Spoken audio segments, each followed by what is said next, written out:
Tiran sedang duduk diam di pintu, wajahnya penuh kesedihan. Dia langsung senang saat melihat Petrus datang. Tuan Petrus, akhirnya kamu datang. Cepat hubungi Tuan Shanks untuk tolong aku sudah tidak betah berada di sini. Petrus berkata, Tiran, kamu jangan khawatir, Tuan Shanks sudah memikirkan rencana untuk menyelamatkanmu. Aku datang kemari karena perintah dari Tuan Shanks, untuk memberitahumu rencana dia. Tiran sangat senang, Tuan Petrus, cepat beritahu aku rencana Tuan Shanks, aku pasti akan bekerja sama.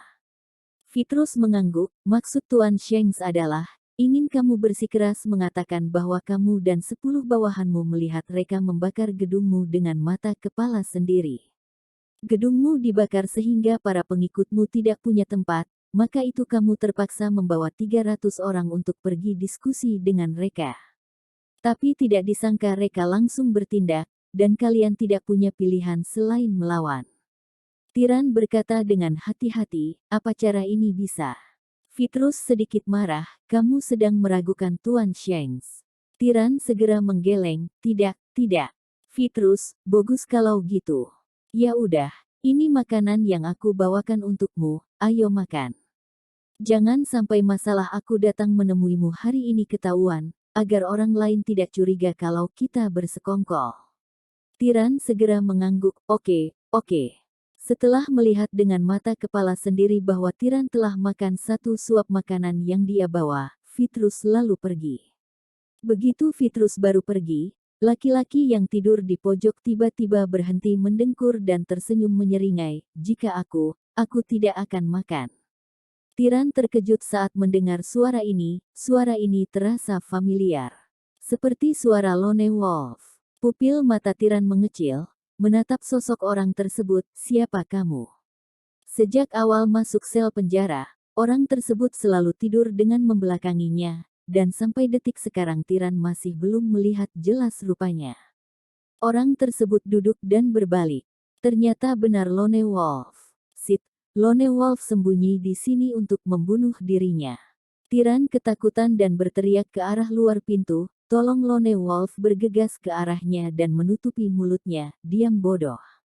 Aku di sini untuk menolong kamu. Jika aku ingin bunuh kamu, sudah sejak awal aku lakukan, untuk apa tunggu sampai sekarang? Tiran tertegun. Tampaknya memang demikian. Lone Wolf, aku akan melepaskanmu, tapi jangan sembarang teriak. Jika tidak aku benar-benar tidak keberatan membunuhmu. Tiran mengangguk, dan Lone Wolf baru melepaskan mulutnya. Tiran berkata dengan pelan, kalian berusaha keras agar aku ditangkap, lalu mengapa ingin menolongku keluar? Lone Wolf, bodoh. Aku bukan datang untuk menolongmu keluar, tapi untuk menyelamatkan nyawamu. Tiran bertambah semakin bingung, nyawaku tidak dalam bahaya, untuk apa diselamatkan olehmu? Lone Wolf menyeringai lucu, ternyata memang bodoh, kematian udah di depan mata masih tidak tahu diri. Lone Wolf mengulurkan tangan dan mengeluarkan seekor tikus kecil dari dadanya. Tikus kecil itu sangat aktif, berjuang mati-matian untuk terlepas. Lone Wolf memasukkan tikus kecil itu ke dalam kotak makan. Tikus kecil tampak sangat lapar, lalu makan dengan lahap. Setelah makan beberapa suap makanan dari Petrus, tikus kecil tiba-tiba mengejang terbaring di atas lantai dan mulutnya berbusa, di tubuh juga terdapat darah yang mengalir keluar. Wajah Tiran langsung berubah menjadi pucat, makanan ini beracun. Petrus keparat ingin meracuni aku. Lone Wolf, untung masih ada sedikit pintar. Tiran berkeringat dingin saat mengingat barusan mungkin dia akan mati. Tetapi dalam hati bingung, Petrus dan petugas Sabre masih butuh aku untuk lawan mereka, mengapa ingin meracuniku? Lone Wolf, memakai kamu untuk lawan mereka. Kamu terlalu menganggap tinggi dirimu. Yang mereka inginkan adalah orang di belakangmu. Jika kamu mati, maka orang di belakangmu akan melawan mereka, untuk membalaskan dendammu. Tiran menggertakkan giginya, sialan, 2 binatang ini cukup kejam.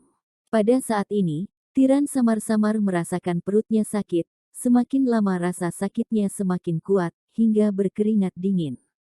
Aku barusan makan 1 suap, juga tetap keracunan. Lone Wolf, tidak apa-apa. Abangku memberiku sebuah obat penawar yang bisa menyembuhkan berbagai macam racun. Tiran menjadi senang, cepat, berikan padaku. Kebaikanmu dan Tuan Reka akan aku ingat seumur hidup. Lone Wolf, tentu saja akan aku beri, tapi bukan sekarang. Ayo teriak, teriak dengan keras. Saat ini Vitrus pasti belum pergi, dia harus memastikan bahwa kamu sudah coati baru pergi. Tiran mulai berteriak dengan histeris, tolong, tolong, sangat sakit cepat tolong aku, dokter, mana dokter? Setelah Tiran berteriak selama 10 menit, Lone Wolf baru memberikan obat penawar padanya. Setelah menelan obat penawar, rasa sakit di perutnya berkurang banyak, tetapi timbul rasa kantuk yang sangat kuat. Tidak berapa lama kemudian Tiran tertidur. Mirip seperti telah mati. Dalam ruang petugas penjara. Mendengar suara jeritan Tiran yang semakin melemah, sampai akhirnya menghilang, Vitrus baru merasa lega. Dia mematikan rokok dalam tangan dan berkata pada petugas di samping, barusan kamu tidak dengar apa-apa, kan? Petugas penjara menjawab, barusan semuanya normal, aku tidak dengar suara apapun. Vitrus mengangguk, oke, bagus kalau gitu. Oh iya, siapa yang datang mengunjungi Tiran hari ini? Petugas penjara, Reka. Begitu Reka pergi, Tiran keracunan dan mati, aku curiga Reka yang meracuni Tiran. Vitrus lanjut berkata, kalau gitu apa kamu kenal dengan Vitrus Sumoto? Petugas penjara menggeleng, Vitrus Sumoto. Tidak pernah dengar. Vitrus tersenyum, sangat bagus, selamat bekerja sama. Uangmu nanti aku transfer. Petugas penjara segera berkata, terima kasih Tuan Vitrus, bisa bekerja sama denganmu adalah suatu kehormatan bagiku. Begitu baru meninggalkan rumah tahanan, Vitrus sangat tidak sabar dan langsung memberitahu Shanks Sabre kabar baik ini, Tuan Shanks, semuanya lancar. Semoga kamu bisa menepati janjimu. Shanks, tenang, besok aku akan memberimu sebuah pangkat Letnan 2. Aku sendiri yang akan menganugerahkan gelarnya langsung. Vitrus, terima kasih Tuan Shanks. Pada saat ini, dalam ruang petugas penjara. Petugas penjara menutup pintu dan jendela, lalu menelepon ke sebuah nomor, Tuan Reka, prediksi kamu sangat akurat, semuanya persis seperti tebakanmu.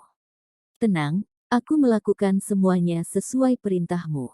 Keesokan harinya, sebuah berita terbaru membuat seluruh kota Geffen, bahkan provinsi Omada menjadi gempar. Tiran Raja Underworld kota Geffen, dikalahkan oleh seorang pemuda yang bernama Reka. Pemuda tersebut menciptakan keajaiban mengalahkan 300 orang dengan 20 orang. Selain itu, pada malam masuk penjara, Tiran mati karena diracuni.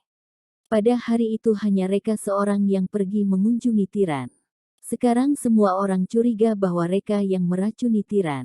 Reka menjadi terkenal, sangat menonjol di aset underground Provinsi Omada, dan menarik perhatian semua pihak. Pagi-pagi sekali, setelah selesai mandi dan bersih-bersih, Astina Sumoto bersiap pergi kerja.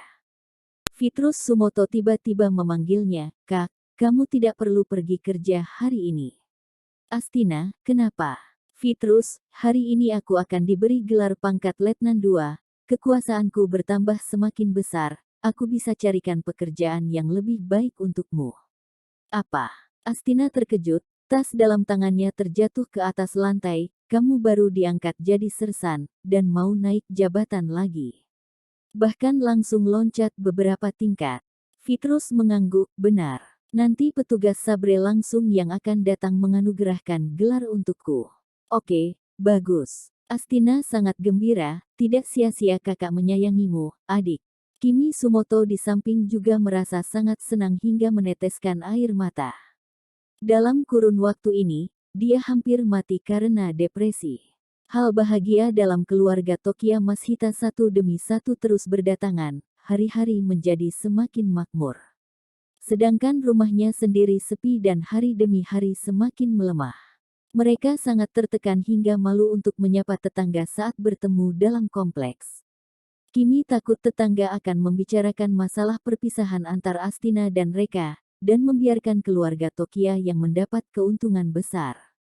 Kehidupan keluarga Tokia bisa begitu makmur, semuanya berkat Reka. Sekarang Fitrus dianugerahkan gelar pangkat Letnan II, keluarga dia pada akhirnya bisa membalikkan keadaan. Fitrus, ibu, aku masih punya sebuah berita yang lebih bagus. Kimi berkata, anak bodoh, tidak ada berita yang lebih bagus lagi selain kamu naik jabatan. Fitrus, ibu, dengarkan aku dulu. Tujuan petugas Sabre hari ini datang kemari, selain menganugerahkan aku gelar, masih ada satu tugas lagi. Sekarang petugas Sabre telah mengumpulkan bukti yang cukup bahwa Reka yang membunuh tiran. Jika tidak ada halangan, Reka akan ditangkap hari ini. Apa? Astina berteriak dengan penuh semangat, Reka membunuh orang.